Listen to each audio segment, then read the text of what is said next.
Hey guys, thanks for joining me for another Honkai Star Rail video, and today we're going to do a quick overview of basically what we know for version 2.0 that is dropping in just under a week. So I'm getting pretty hyped, pretty excited for it. So I figured let's just do a little video to kind of get you guys hyped to talk about what can we look forward to in version 2.0. We are going to talk a little bit about the characters that are coming, and then also we actually have a banner preview, so we do know what the banners are going to be. I will make separate should you pull videos on these if you're interested in seeing those later on, right? So let's go ahead and hop into it. So version 2.0, if one dreams at midnight, very, very cool. And this obviously is introducing a new region or a new area that the Star Rail is going to be flying to. And we're going to Penacony. And what I've just noticed from looking at screenshots and videos and teasers, there's kind of this interesting little clock character you see that kind of reminds me of an old like 1930s cartoon, like old Mickey Mouse style, right? Cartoon character. So I've seen a little bit of that splashed in. The feel of it is kind of like a steampunkish feel, like a city that it kind of feels modern but also steampunk at the same time. So very, very interesting, like new environment. It's gonna, like, Star Rail's killing it because this is gonna feel so new, so fresh. I'm very impressed with everything I've seen so far on it, right? So we're gonna get a new companion mission, and this looks like it's going to be for Sparkle. Black Swan might be in it as well. We see both of the characters there, so it might involve both of them. There's going to be a new area, so these are highlighting some of the areas, and you see it. It definitely has kind of a steampunk feel. Almost, if you think about it, it actually gives me Final Fantasy VII vibes a little bit for what we're seeing in terms of the city in the background. So very, very cool. And then here's the warp event. So these are the new characters we're going to be getting. So we're going to be getting Black Swan, who is a Nihility Wind character. She has been described as a DPS style of Nihility character, and she does specialize in putting a very strong debuff down that does DOT. So she almost seems like she could be like a Kafka 2.0. She does operate different than Kafka, but seems like a character, if you're playing DOT, a really nice character you could go for. The direct upgrade to Sampo being the wind option, right? But could pair well nicely with Sampo if you want to do like kind of a wind setup, right? Then we have Sparkle. I'm just going to say this right now. Sparkle is the character I am the most hyped for. Just a little preview to my should you pull. Is if you're doing like the quantum setup, like you're gonna want Sparkle, and the quantum setup is basically we have what's her face? We've got Silverwolf, and then we've got Sela, right? As like your main two, and then you would have like Lynx and then Sparkle. Like that's the team I'm gonna run. So if you're building out that full quantum team with Silverwolf enabling you always to have weakness damage, I think Sparkle's like a must get for people. But we'll talk about that. And then we have Misha, who is going to be the 4-star character. They are an ice destruction character. What I've gathered from him is that he is kind of like a bellhop. So interesting looking character. We'll see how he operates. Misha, by the way, is going to be available on Black Swan's banner, but not Sparkle's. So if you're interested in Misha, something else to keep in mind there, right? Obviously, we get some new light cones. So each of the new characters getting one. We have a Black Swan, a Sparkle, and then a Misha light cone. Now, this part I think is very exciting. They're actually adding new light cones to the exchange shop, which is really, really good. And so this is the light cone manifest shop that is tied to the Forgotten Hall. But I think these light cones, so there's like a light cone, a current material used to get light cones. I think these are going to use like the newer, like there's a more premium resource that we're getting in there from some of the new additions they've added on. So I think you have to use the newer resource for these, but we'll confirm that when this actually drops. But exciting that there's new light cones for exchange. It's good to give players more free to play options, right? Okay, so here is the first set of banners. So literally, I think that this drops in like 5 days, 5 or 6 days from the damn recording. I think it's literally about a week from now. But the first banners, we're going to have Black Swan, and then the 4-star is going to be Gwenaifen, Misha, and then Ting Yun. And then the other banner will have Imbibitor Lune, like the Dan Heng, and then with the same 4-star characters, right? So those are going to be the next banners you're going to have to decide if you want to pull on. Like I said, I will do a separate should you pull video on that. And then we'll have the light cone banners featuring Black Swan, and then obviously Imbibitor Lune. Then the second set of banners that is going to come after that, which will be several weeks after, which is a bummer. I have to wait for it, but Sparkle is what I'm gunning for. So it's just going to give me time to save. I personally don't think I'm going to pull for Black Swan, although I am really lacking wind. Like I don't have wind representation. I probably should to have that, but I think I'm just going to go all in on Sparkle. And then we have Jing Yuan there as well. If you want the AOE characters, the thing with Jing Yuan, he hasn't been actually that like fantastic of a character. He's been okay, but he's very good in oh gosh, I'm just drawing a blank on it. But the new mode that Himiko is godly in, right? Like the AOE with tons of weak enemies, like he's very good in there, right? So that is a reason you'd want to get him. I have found a lot of use for him in there, for sure. And then the 4 stars there, we're gonna get Hanya, we're gonna get Sampo. And then we're going to get, I am drawing a blank on her name, but we're going to get her. I think she's the physical attacker, right? But yeah, those are the 4 stars on that banner. So I'm actually excited because I don't think any of those 4 stars, I don't think I have any of them maxed out yet. And I know I'm going for Sparkle. So that'll be a good banner for me. And then we got some light cones there, right? Very good.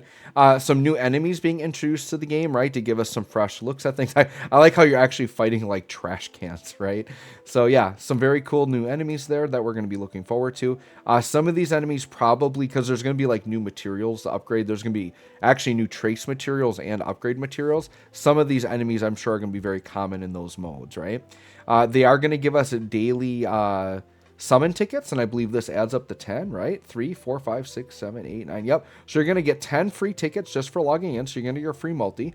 For this Dream Chaser Bulletin, they're going to give us another multi. So we're getting 2 multis there right away, which is very good. Already, I know there's been a lot of drama with Genshin lately. Like, Star Rail's got it so good. Like, they're actually, like, giving out good gifts and stuff. And Genshin, to this day, still shafts the player base. I'm actually kind of glad I kind of stopped playing Genshin because Star Rail's just it, man. Star Rail's king.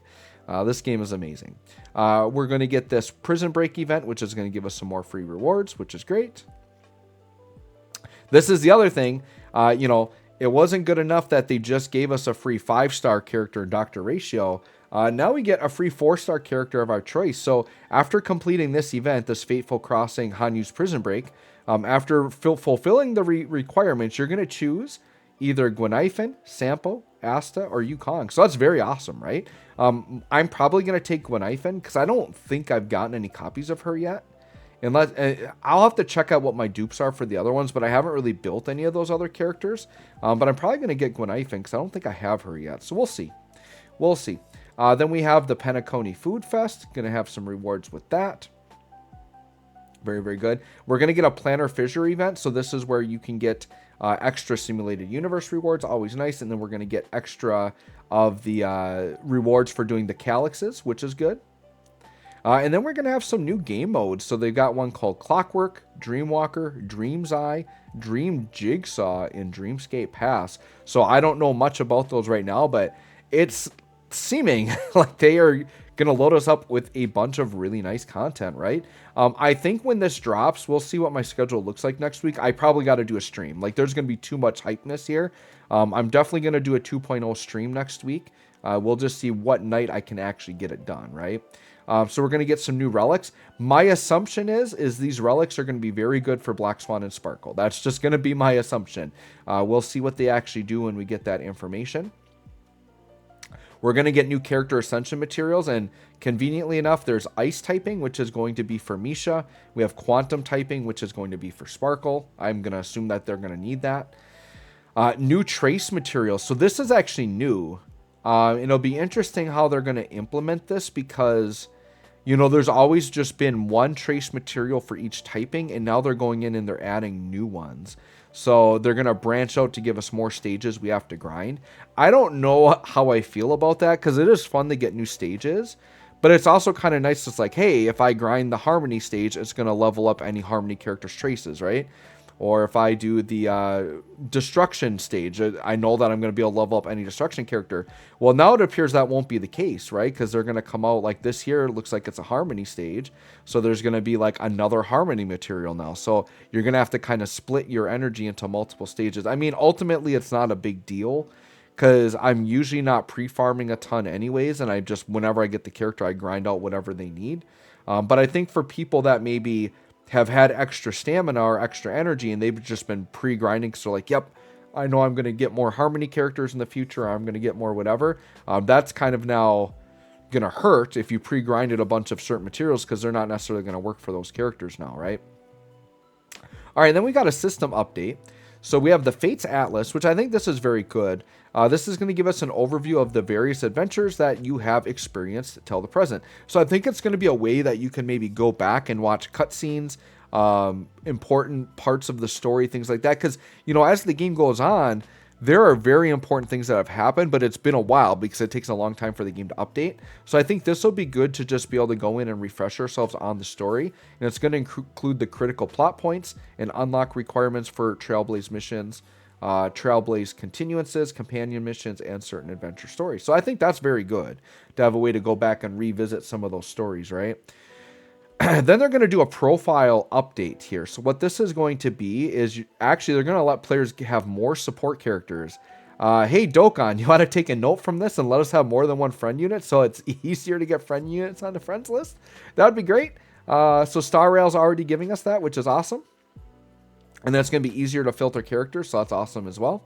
And then they're going to do an upgrade to relics and the usability. So relic enhancements usability has been improved. New relic set recommendations and relics can be marked as discarded and salvaged with this optimization. So I think what this is getting at is when you're farming relics, it's going to be like more efficient to be able to salvage and keep certain ones. And then I think what they did is they updated the UI for the recommended relics to make it maybe recommend a little bit more based on what the player base has been going with. Because I'm sure that whatever formula they put in was very basic, and they might have a new formula that is going to adhere to more what like YouTubers are recommending and what the top tier players are recommending for relics. That would be good if the in-game actually recommends like the top tier relic sets, because typically it doesn't. It depends. It's hit or miss. Sometimes it does, sometimes it doesn't. So that would be good. So anyways, guys, that's what we have, and this is from the HoYoLab official. There may be other stuff that's been leaked or whatever, but this is nice to just give us this nice little preview of what's coming. I'm very excited. And you guys let me know if you're hyped for this, who you're going to summon for, if at all. But I'm for sure going in on Sparkle, and I'm going to try to resist summoning for Black Swan. So anyways, guys, let me know what you're going to do. Thanks for watching. We'll catch y'all on the next one.